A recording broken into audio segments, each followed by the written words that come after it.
Hello, everyone. Welcome back to another video where I talk about levels and see whether or not I like them. And today's video topic is about levels that grew on me. Basically, when there's a level that I originally disliked for one reason or another, but as time passes by, I found a lot more to appreciate on the level that I once disliked. The thing about a level that grew on me is the fact that it doesn't necessarily have to be a bad or horrible level. It's mostly because maybe I have had a bad experience with it, or that I didn't get the meaning behind the level at first. Another factor that may have contributed is other people's opinion about the level being negative, so I actually just went along with it. Until I actually looked into the level myself and realized it's not all that bad. Once again, these are purely my opinions, and if you don't agree with it, then more power to you. And with that out of the way, let's start the video starting with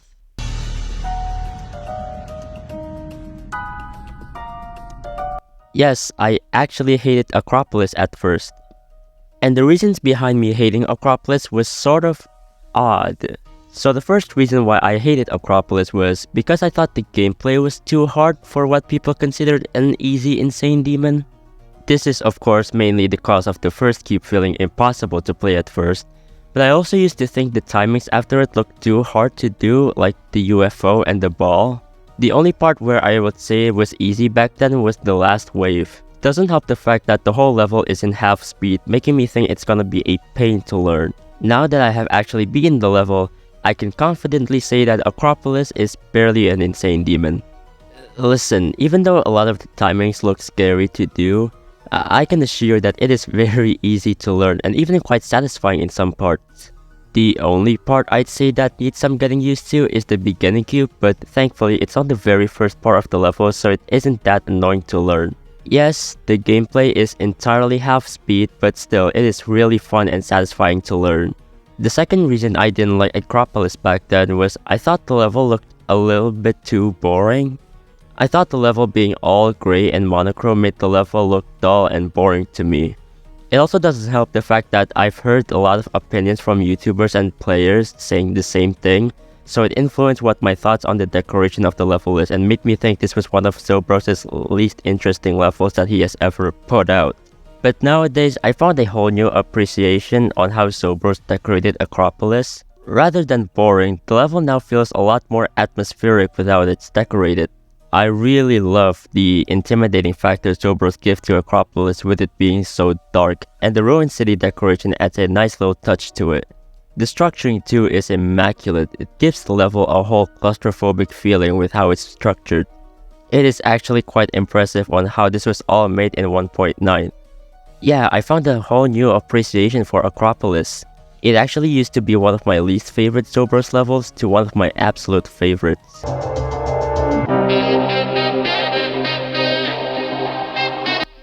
My case on Zodiac is another odd one. So when I first saw Zodiac, I thought this was one of the worst top ones we've ever had so far. This is mainly because I thought the decoration looked ugly and outdated.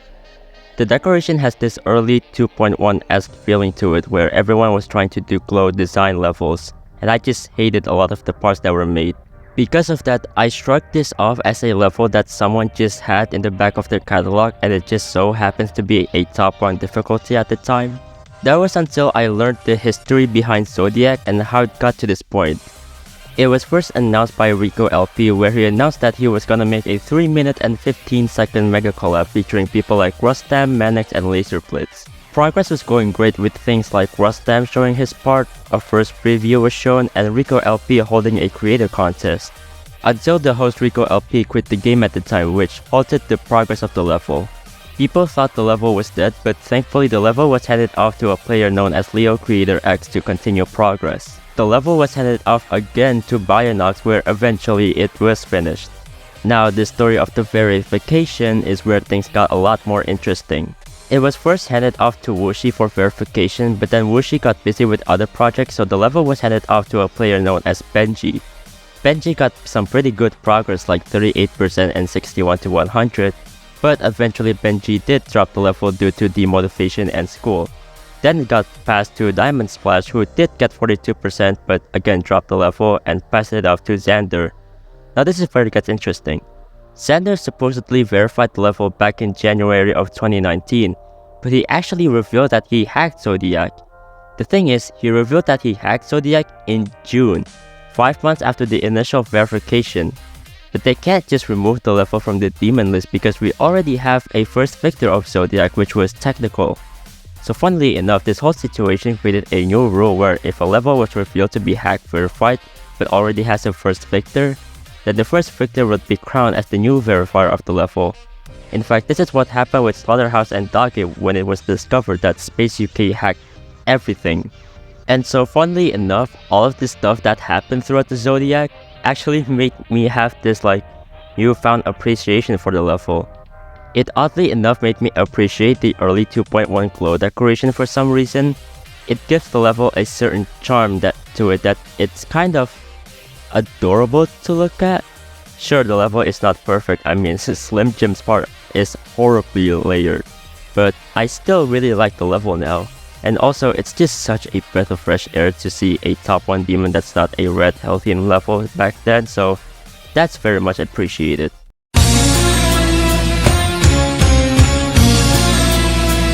Now, I'm talking about the Death Moon, not Death Moon, so hopefully there's no mix-up there.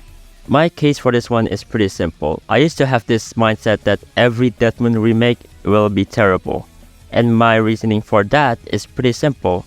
Death Moon is a revolutionary level that can't really be remade or replaced.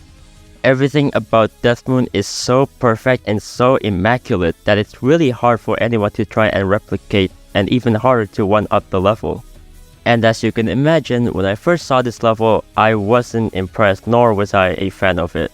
I was in utter confusion when I first saw this and hearing it being labeled as a Death Moon remake, because this barely resembles Death Moon. There's barely anything that calls back to the original Death Moon. The color scheme is different, there's no cool pentagram art, the theme is all over the place too, like, what are we doing in heaven? This is Death Moon, dammit, it's supposed to be hell themed. So yeah, I thought this was just a terrible Death Moon remake and I was just gonna denounce the level here and there. That was until I tried looking back at the level in another perspective, which is to try and look at this level as a standalone level rather than a Death Moon remake. The reason I did that was because I saw Mindsap's comment on the level saying that calling this level a Death Moon remake seems unfair due to the complete 180 the level took with the theme. So I did see it as a standalone level and yeah, no, I really like this level now. Here's the thing, the more I look into this level, the more I realize how labeling this as a Death Moon remake just kinda doesn't make sense. Like, yeah, sure, it has some little references to Death Moon, but it was really clear that the creators tried to really differ from Death Moon. Unlike something like Lunar Demise, where it was really clear that it was trying to be a half-assed Death Moon remake, the theming is a lot more unique, taking a lot of unique liberties with some of the hell theming, like using purple as a color scheme and adding some sort of deity in one of the parts.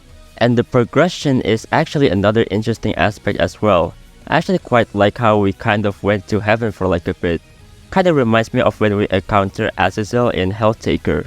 And of course, the decoration looks immaculate. Really like the modern approach to the decoration. Really gives a pretty unique look to a level with the Death Moon song. It's actually crazy how much of my opinion changed just by looking at the level in a different way. In fact, I don't even consider this a Death Moon remake anymore. I see it as a fully standalone level now. Do I think they could have picked a better name so it won't be called a Death Moon remake? Yeah, but hey, what can you do about it?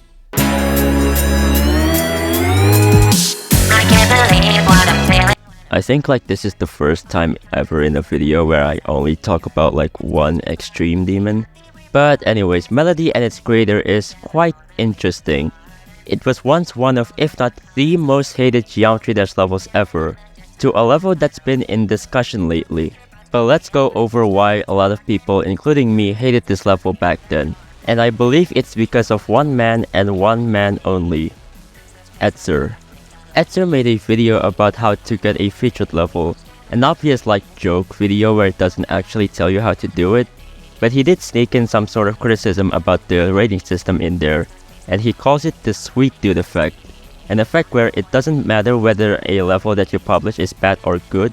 If you're a famous creator, the level would get rated regardless of the quality. And the example answer used for this is the level Melody by Sweet Dude. And from then on, all hell broke loose on Melody and Sweet Dude. People, including me, started hating the level, calling the level an eyesore, messy, the colors are very eye-bleeding. If you searched up the worst Geometry Dash levels ever, this level would easily be somewhere in there. Sweet Dude's reputation was in the gutters as well. Many people are quick to call him the worst creator ever. However, fast forward to nowadays where we have a much more open-minded view about levels. Looking back at Melody, the level nowadays has this sort of magical feeling to it. Let me explain. What was once being considered a messy eyesore of a level turned into a level that expresses a creator's artistic freedom when it comes to level creation in Geometry Dash. The message is driven even further with the song choice, with lyrics such as, "Your vibrant colors make the sadness disappear," and "Your drawings look like heaven to me, such piece of art makes a lovely gift to see." A level that used to fill me with rage now fills me with joy knowing the deeper meaning of the level. And thankfully, a lot of people seem to be in agreement with me about Melody. While Sweet Dude's reputation may still be in the gutters, at the very least, Melody got its love that it deserves. And regarding Etzer, he scammed people, so make that what you will. And so those are some levels that grew on me. Well, that's the end of the video. Did you agree or disagree with my opinion? Maybe there's a level that you think deserves to be in this video. Let me know in the comments below, and maybe I'll put it in a sequel if I ever make one. And if you enjoyed this video, make sure to leave a like and subscribe since I'm trying to hit 3K by the end of the year. That's all I have for you today. I'll see you all later. Bye bye.